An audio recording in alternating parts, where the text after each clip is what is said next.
everybody and big welcome to a cEDH gameplay video from my personal view. In this match I'm playing Sisay, Red Alert Captain, 5-color commander, winning with things like Dockside Extortionist and Emile the Blessed. And throughout the video you get to see what I have inside my hand, as well hear my thoughts as I strategize throughout the entire match. I'm going up against Malcolme Tana with a Glinton Buccaneer combo. This is not a polymorph deck, it has other creatures in it as well, but lots of various tutors to get the Glinton in play and win the game. With us also we have Stax playing Beamtown Bullies with the Leveler, winning the game by killing people one by one with the Leveler, using things like Nature's Claim to destroy Leveler and repeat the process. Also there's other cards in the deck like Leveler that will do a similar job if Leveler disappears. It's not the best deck in the world, but it's a really cool deck. I'm really happy to actually see it in some action, and I hope to get to play it a little bit more myself in the future as well. But we have another young commander with us, Ognis, that is creating treasures whenever a creature with haste attacks. So you can easily win the game with something like an aggravated assault, but before you get there you need to slow down the game and include a bunch of Stax cards, so this is something of a mid-range deck that we're going up against. Alright, I'm last in turn order, but let's take a look at my opening hand. This opening hand is terrible. Gonna mulligan. This opening hand is also too risky. No lands. We have a Chromox. We can get a turn 1 Dork, but we're gonna mulligan. This is not great at all. We can get Lavinia into play, but Lavinia doesn't do anything against these guys. Like, my deck is good versus blue farm and things. I think we're gonna mulligan here. We're definitely keeping this. We have a turn 2 Yisan, and that's golden. That's great versus these guys. Malcolme and Tana begins the match and draws a card for the turn. Begins by cracking an Arid Mesa and finds a tropical island and plays a mana crypt, which is a turn 1 Malcolme. That is actually great. Then passes the turn to the Beamtown Bullies, plays a Bayou and plays a Deathrite Shaman and passes the turn to Ognis the Dragon's Lash. Begins with a Spire Garden and costs a Root Mace. No, I'm glad. Turn goes to me. Draw a card. Play a Taiga tapped and I passed the turn. And there went our beautiful G's on turn 1. Next turn. Malcolme draws a card for turn.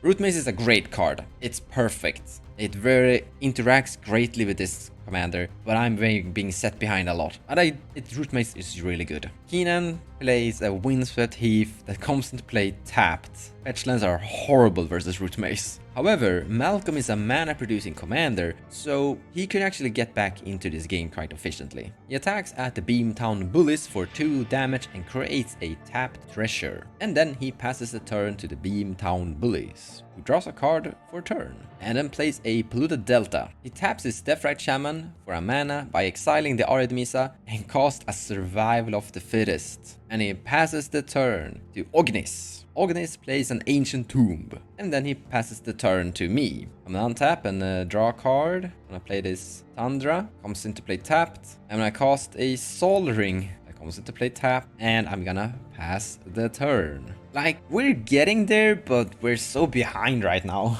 Like, Jisan should be in play right now, and I could activate Jisan next turn. Malcolme plays a Wooded Foothills, and then attacks at the Beamtown Bullies with his Malcolme for 2 damage, and creates a tapped treasure. And then he casts a Mana Vault that comes into place tapped, that Root Mace, doing some work. And then Malcolme passes the turn to the Beamtown Bullies. Beamtown Bullies begins by casting an Elves of Deep Shadow. Then he cracks the Polluted Delta. He eats his own fetch land with his Deathrite Shaman, gaining a mana. And with the mana he gains from the Deathrite Shaman, he casts a Gamble. And he discards with the Gamble Imperial Recruiter. Pretty good card to discard. He then passes the turn to Ognis the Dragon's Lash. Please play more Stax pieces. Slow down the game. I need more time. He plays a land, and then he casts a Sylvan Library. And then he passes the turn to me. I'm gonna draw a card for turn, so we can either do Yasharn or Yisan here. I don't know if we need Yasharn. Yasharn is great though. Wait, I need lands. I need basic lands. I don't have... We're doing Yasharn. I'm casting Yasharn. Implaceable Earth. Vegan Bacon. Crack your fetch lands now. Malcolme cracks his fetch land in response, obviously. I will search my library. I'm gonna find a forest and a plains. The plains goes to my hand. Forest goes to my hand as well. But I play forest. It comes to play tapped, and I pass.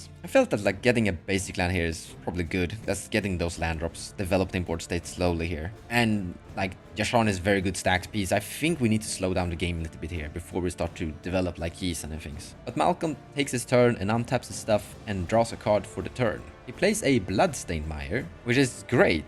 Yasharn is currently holding down 2 fetch lands from him. Malcolme goes to combat and swings at the Beamtown Bullies. And he creates a tapped treasure. And then he passes the turn to the Beamtown Bullies. He plays Mana Confluence that he can't activate because of my Yasharn. But he can activate his Deathrite Shaman and eat the land from Malcolme. And with his mana, he casts Beamtown Bullies. And he attacks at Ognis, who has a Sylvan Library. And then he passes turn to Ognis. It's very good that he actually attacks at the guy with the Sylvan Library. So Sylvan Library doesn't do too much here. But turn goes to Ognis and Sylvan Library draws 3 cards. And he pays 8 life into Sylvan Library. That's very brave considering like this game is going very slow at the moment. Plays Arid Mesa, tap. Yasharn is doing some great work here. We might actually get back into this game by just delaying things and just getting Yisan second here. Then he casts Overmaster. This is making his next instant sorcery uncountered, and he draws a card, basically a cantrip. And he plays Winter Orb.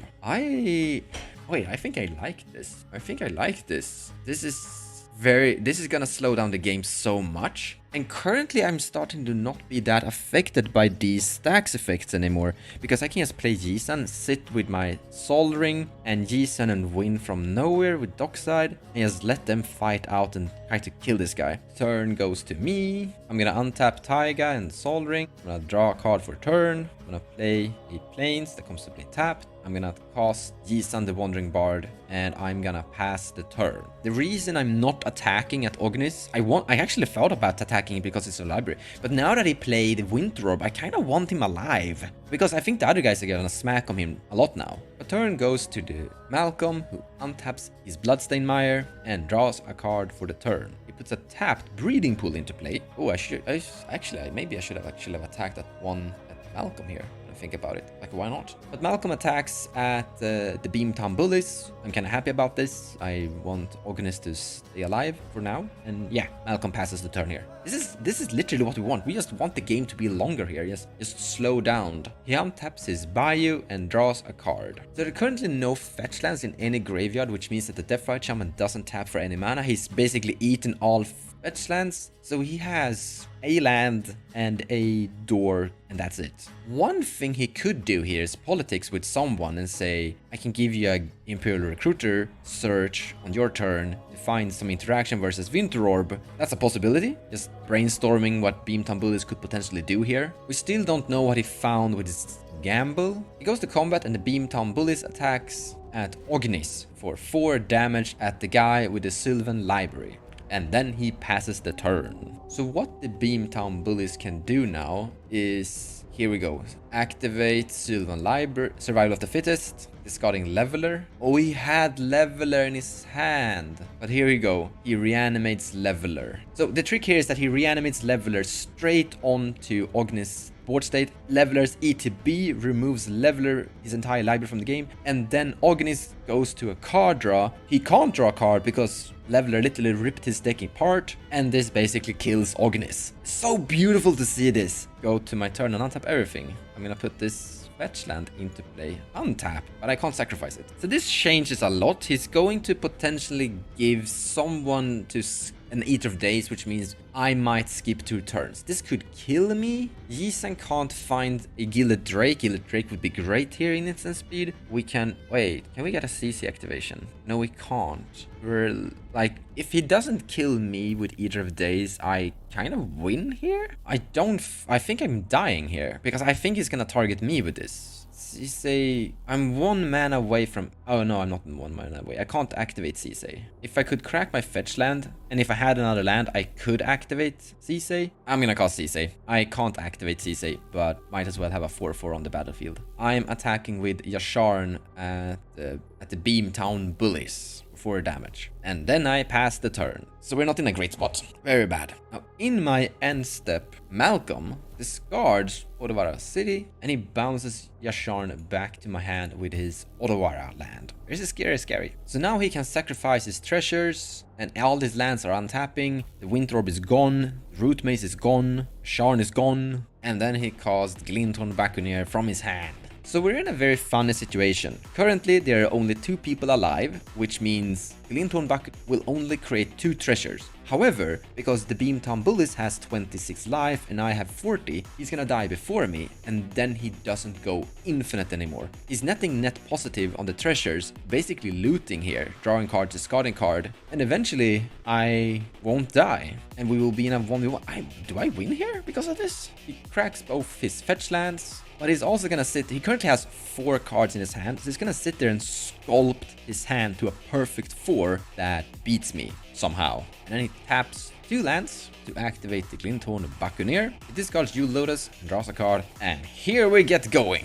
So I'm gonna be at 14 after Beamtown Bullies is dead. I'm really happy I actually attacked him with my Yasharn here, just to reduce his life, so I'm at 4 life. I would have been at 10 life if I didn't attack him with my Yasharn here. So he ends up drawing a lot of cards and put a lot of cards into his graveyard. And then he casts Gitaxian Probe. You want to look at my hand. And then he just passes the turn. In the end step, we're activating Yisan. I'm finding Ragavan and sacrificing Blooded Strand. Finding Scrubland, and then I want to go to my turn. So we're in a very interesting spot. We actually have an instant speed Gilded Drake right now. And he removed a Braid, he removed Whale of Summer, he removed a lot of stuff. I think we're just gonna build mana here. Combat, attacking with CC and Ragavan straight at face. But before damage, he casts Snap, targeting Sisay. So I can activate Sisay now, but if he also removes Ragavan, I can't activate Yisan. And I'm a little bit more keen on activating Yisan than activating Sisay. So he made kinda the right choice here. However, I wanna activate Yisan in instant speed. Sisay will be bounced to my hand, and he untaps 2 lands. Ragavan goes through, I make a treasure, and we flip the top card of his library being a Kinnan. That's great. So flipping Kinnan is like amazing. We can cast Kinnan, but we can't activate Kinnan and can't activate Yisan at the same time. I really need to activate my Yisan here. I think what we're gonna do here is get Yasharn into play and a real druid. I'm gonna cast Yasharn, cracking the treasures. And Kinnan goes to permanent exile. And then I pass the turn. I think we have this. What we're gonna do here is find Bloom Tender in his end step. Unless he does something, like he could cast... If I need to steal one of his creatures, I will Gilded Drake him. If he doesn't do that, it's Bloom Tender, cast CC and win. Now he plays Gaia's Cradle, and he taps it for 2 green. And he casts a Gilded Drake! And he takes the Yasharn. I thought he was gonna take the Yisan here. I don't care. But I guess Yasharn is great here, as he could use it to fight me and try to kill me with his creatures. And then cast Twin Flame, targeting Glinthorn Buccaneer. So he theoretically wins here, because... But there's Yasharn still in play, and Dual Caster Mage. There we go. And I can't stop that, I think. We're just gonna activate Yisan to see if there's like anything in the deck. So I'm finding Gilded Drake, and my Gilded Drake ETB will be above the Dual Caster Mage ETB. I will target the Dual Caster Mage. The ability of Dual Caster Mage is still in the stack, resolving, making a copy of Dual Caster Mage. And when I take his Dual Caster Mage, then the Dual Caster Mage ability to resolve, and he casts Twin Flame. However, Twin Flame can only target things that he controls, so he can't clone the Dual Caster Mage, which means he can't go infinite. So we both have a Gilded Drake. I have his Dual Caster Mage, he has my Yasharn, he has 2 dual Glinthorn Buccaneers at the moment. They don't do anything because he can't crack treasures. I can block his Malcolme. He He attacks me with his free 2/4 Glinthorn Buccaneers. I'm gonna block one of them with a dual custom mage and a Gilded Drake, killing it. And then I take 4 damage. So turn goes to me. Not what we wanted to draw. I want to play a Darkwater Catacomb land drop. We're gonna cast Teferi Time Reveler, tapping like so, floating a colorless here with the Sol Ring. I'm gonna activate him and bounce my Gilded Drake that you control back to my hand, tap the Tundra, cast Gilded Drake, and I want the Yasharn. And then I'm gonna pass the turn. I have a Yeeson activation, so I'm ready for everything. Malcolme draws a card, and he casts Tana for the resistance and then pass turn. In the end step, we're activating Isan. I'm finding Darevi Imperial Tacticianer and I'm gonna tap down my Gilded Drake. Then I wanna go to my turn and untap everything. I wanna play this fetch land that doesn't do anything because of Yasharn. I wanna uptick Fairy just because I can, I should. I'm gonna cast Sisay, tapping 3 mana. And then I wanna move to combat. I'm sending Gilded Drake, Darevi, Ragavan, and Yasharn straight at your face. So he blocks the Ragavan and Yasharn, which means Ragavan dies and Yasharn doesn't do anything. So I get 2 untapped triggers. So I get 2 Darevi triggers. I will target these 2 lands. I will tap them in response and then they untap. I will tap this and activate Yisan. Yisan finds Emil the Blessed, and then I will activate Sisay. I will find Cradle. I will tap Cradle to make 1, 2, 3, 4, 5, 6 mana. I will use that to flicker Darevi, which will untap the Cradle. Here I have infinite mana, and I can filter that into any colored mana. Still in combat, I just find Nagella and I activate Nagella and infinite combat steps and kill you. GG, I win! That was a strange game. I was somewhat really lucky in this game. The Beamtown Bullies killed the Stax player. I think the Beamtown Bullies should have killed someone else and then killed the Stax player last. I also, the Tana and Malcolme misplayed a tiny bit against me, used the Gilded Drake to take Yasharn, should have used it to take Yisan instead, because if it would have taken Yisan, I wouldn't have been able to interact, finding Gilded Drake in instant speed.